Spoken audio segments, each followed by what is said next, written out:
Good evening and welcome to Spotlight. Our Spotlight this evening is trained on Horane Smith.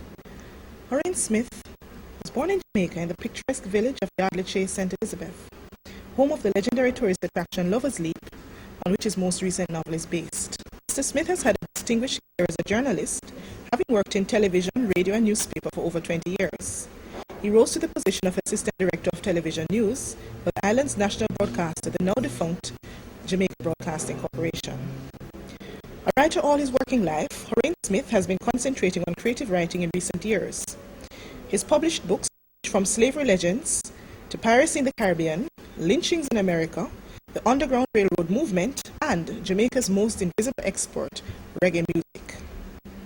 His first novel, Lover's Leap, based on the Jamaican legend, was published to international acclaim in the UK in 1999, and to date is one of the island's best-selling novels. He has also written Port Royal, a story about the pirates who made the infamous city their home. Underground to Freedom, a story of the Underground Railroad where thousands of American slaves sought freedom in Canada. The Lynching Stream is another of his novels, which focuses on American history, capturing a time when thousands of innocent people, mostly blacks, were lynched in the United States. Reggae Silver is his first contemporary novel of fiction. Dubbed the greatest reggae story ever told, the novel tells how one ambitious Jamaican singer vowed to become the biggest reggae superstar since Bob Marley, despite his imprisonment for a crime he did not commit.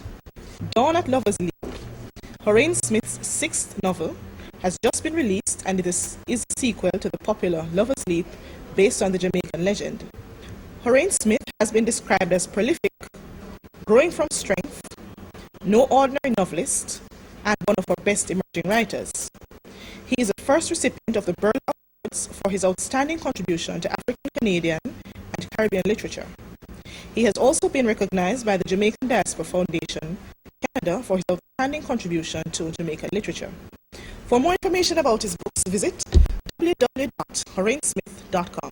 Mr. Smith, I noticed that your first novel and also the very latest novel is based on a Jamaican legend. Many people in Jamaica grow up at the sight of legends and it never really dawns on them that they are in the presence of a legend. For a number of reasons, I grew up with the stories about Lover's Leap because, I heard them from my grandparents, and I was born at Yardley Chase, the same district in which Lover's Leap is situated. And I've told this story quite a number of times, and I'm going to repeat it because it so ties into exactly what we are talking about today. At age 12, I can remember one day I was sitting at Lover's Leap, and somehow my imagination went wild, and I thought I saw some Arawak Indians running below, like the precipice to the shoreline is like 3 miles, so somewhere down there I imagined seeing these Indians. But then after I came back to reality, I realized it was just my imagination. Nevertheless, over the years, I still had that thought in the back of my head, and I didn't do much about it. I went into journalism for nearly 20 years, and then in 1995, I returned on a visit, and I sat there looking at the whole beauty, the stunning beauty of the area, the story behind it, the and legend that tells the story of two lovers, leading to their deaths and all of that. And I said, you know what? I have to tell this story to the world. It should not be just a local legend. I really have to tell it. So I went back to Canada, where I now reside. And within 3 months, Lover's Leap, based on a Jamaican legend, was ready. The manuscript was ready, and I sought a publisher. And as they would say, the rest is history. Okay, 3 months is pretty fast. It must have made a serious impact on you for you to have been able to write so quickly. For sure, because the stories were all in my head. With Lover's Leap, there are more than one versions about what actually or purportedly took place. So what I did, I combined all four legends of all four versions in one story. But it was not difficult because, like I said, I put the stories behind the legend, and it was all here. And I now have a flair for creative writing, so it's been one of those novels which I didn't have to really put a lot of great research into, like into my other books, because the ideas just flow and the stories flow. It's just a matter of getting the style appropriate. Where just yesterday I saw an interview in the Observer. Mr. Dr. Sangster, who reviewed Lovers Leap, said the style was gripping, and so that's what I aim for. So basically, it's a marriage of your creative talent and your journalistic skill. Yeah. But when it comes to Lovers Leap, what really grabs you? Is it the tragedy? Because as a Jamaican growing up, for me, it was always a tragedy that was the point of the story, the fact that 2 people died. Was it events leading up to the tragedy, or was it the tragedy itself? When you read Lovers Leap, there's an underlying there's something there that I'm hoping that a lot of readers will pick up, because yes, the tragedy is touching, and a lot of my readers have told me they've shed tears, because Lovers Leap is regarded as Romeo and Juliet, and if you know the story of Romeo and Juliet, you know it's very touching. But there's something else there that I want people to really focus on. The general theme running in the novel is that there was a time in our history when love was forbidden among slaves, and that's what the story I want to really bring out, because nowadays we just take it for granted, but we're not free to love one another. It was a secret love affair, and when the secret was made public, there was a price to pay. It's either they live or they die. So that part really touched me. So it is, in as much as it's a historically based novel, it's also a love story. Yes, you cannot get away from that. It is a love story, but I'm not, and I must emphasize, I'm not a romance writer. I'm a writer of historical fiction, but there's no way you could write Lovers Leap without touching the romantic part of it. And this is what has overwhelmed and attracted a lot of readers. And when I say a lot of readers, people from all over the globe, not only Jamaica and the Caribbean, from all over the globe who have read this novel, and even written back to me and mentioned so many, the hair on my head grows when I read some of those comments, because it's yes, it's romance, yes, it's slavery, and yes, it's a time when the love, the bond that holds a man and a woman, was forbidden, and these two people had that deep affection for one another. And it as we would say in Jamaica, there was a time when things come to bomb, they had to make a choice. Now to go away from the book a little bit, and to ask a personal question, how much of you is put into your books as a writer? How much of your own thoughts, feelings, perceptions are put into the characters? That's a very good question, and a lot of interviewers ask me that. Almost every interview I've done, they ask me that. Consciously, I can't say there's any part of me in that book, because I build my characters from people I've met, people I've watched, not know, who are strangers to me, who I just watch how they move. And then there are also traits that I take from, for example, from just my own imagination. So what I do, I tie all of that together, because as you know, the character is what people relate to. So you have to put a character that is real, a character that a reader can relate to, because as you start reading that novel, the first thing you're going to identify yourself with is a character that you can relate to. And this is what allows a reader to become interested in a book. So, for example, the character that there, Lovers Leap is a love triangle. There are 2 slaves and the daughter of a plantation who is white.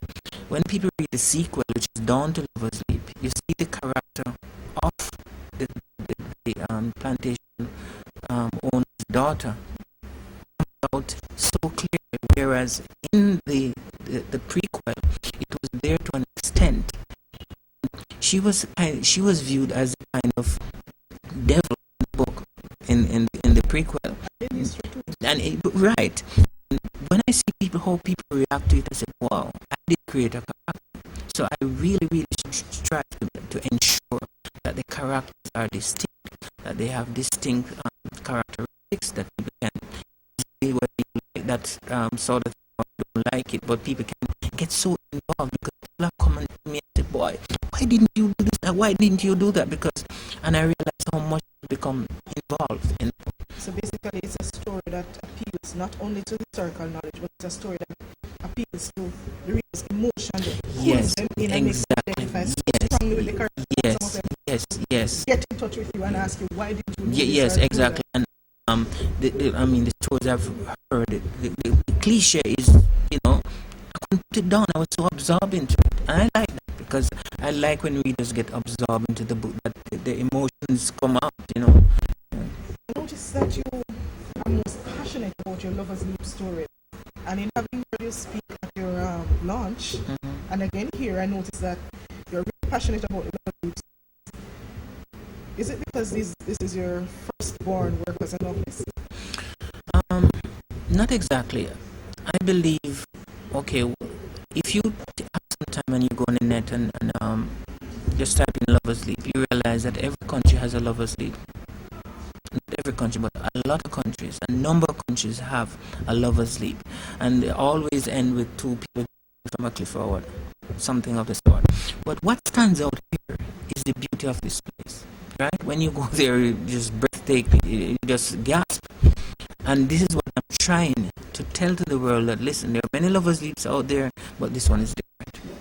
So if we ever see Lover's Leap, the movie, some of that scenery will be used in it? Oh yes, and I'm looking forward to that day when a movie company can pick up this, because I have no doubts over that sooner or later it will be a movie. Because this is such a colorful and a touching story that it needs to be in screen. I think people will really support this adventure. You have been described as a prolific writer. I noticed that there are quite a few of your novels even here. Which of them is your favorite? I may get to answer that question, but because each of them are unique. Each of the book is there's something there that I can really attest to. That this is what I really wanted to come out, and it has done that. But I'm going to use this book. It's very close to me, and for a number of reasons. I wouldn't say it's my favorite, but it's very close to me. Number one, I really enjoy music. I was part of it in my teenage years. I usually sing and such like. But this novel took a lot of time, also a lot of effort, a lot of research, and so forth. And as a result of that, I can easily relate to the achievement, the end product, so to speak, because when I was working with my editor on this book, I had to rewrite it like 5 times. 5 times. And that brings me to a question, because many writers complain about their editors. And for them, one writer described an editor. When I had to compare it to somebody, I said, imagine somebody taking a pair of scissors to a newborn child. That's how I feel about my editor. No, I have a very good working relationship with my editors. But a lot of writers don't realize, unless the book is really edited properly, you could have problems, because the editor is the one who sees the loopholes, the grammatical errors, and so like. Not even that. There is a conflict in the plot that could really weaken the whole novel. The editor is the one who sees it. The writer just cannot see it all the time, because you write and that's it. But the editor approaches the book with a critical eye, and you need an editor. Do you think that your career in broadcasting and journalism prepared you to work more cooperatively with an editor than many other writers? Yeah, because I was an editor for many years, so I know so just that. Yeah, exactly. What's life like as a writer? It's a challenge. Each of my book is roughly 60,000 words. I have a full-time job. I have a family to take care of. I'm active in church and so forth. And people ask me how I do it. I just believe it's a God-given talent. So I kind of manage my time. But a part of me, I've been all my life. So it's just a natural part of me. Considering the intensity of emotion, the time that you have to invest in creating a book, nobody in your family ever gets jealous of the books that you write?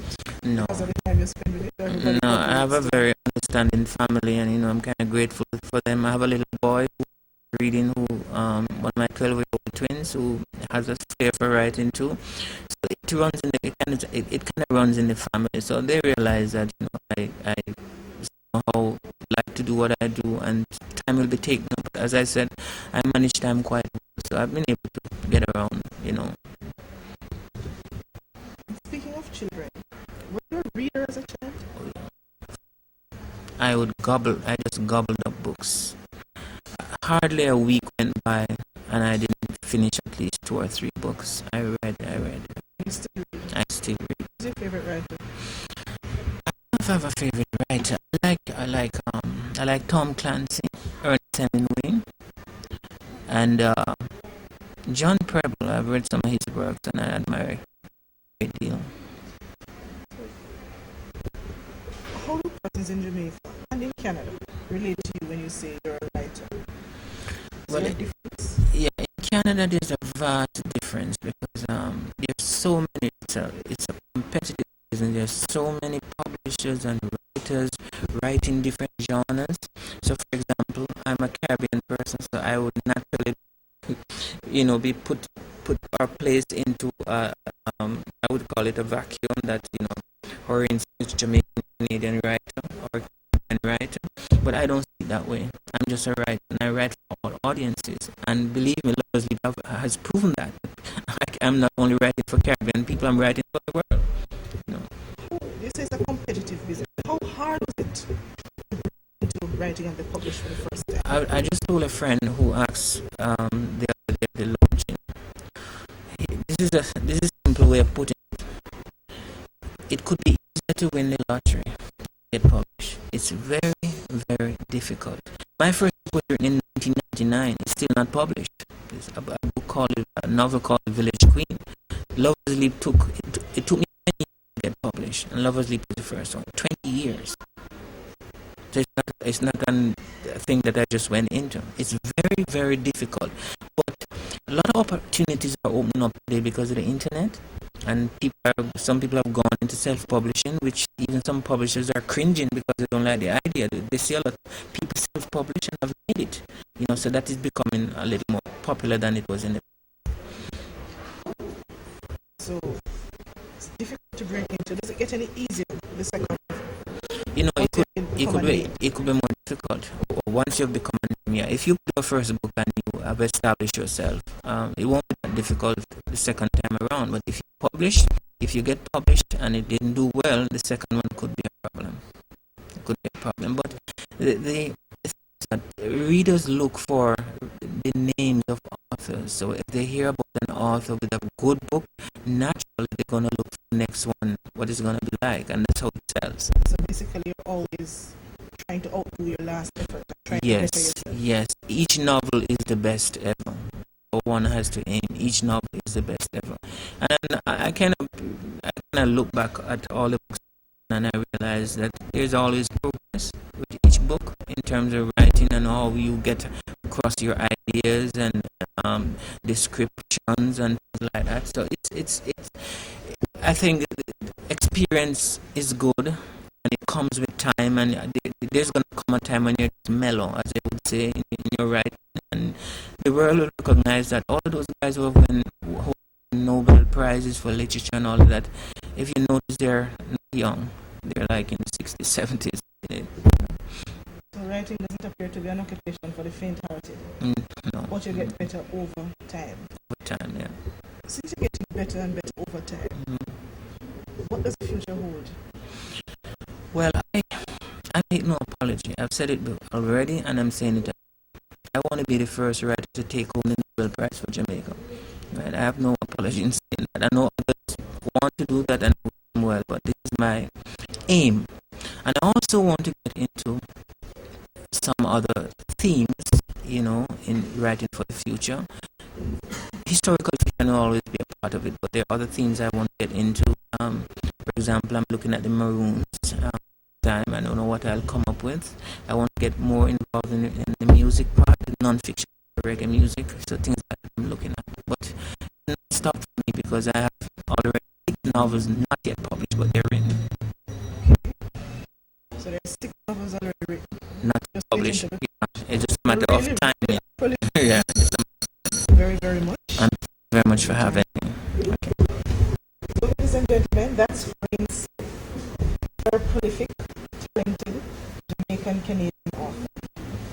since he has 6 novels just waiting to be published,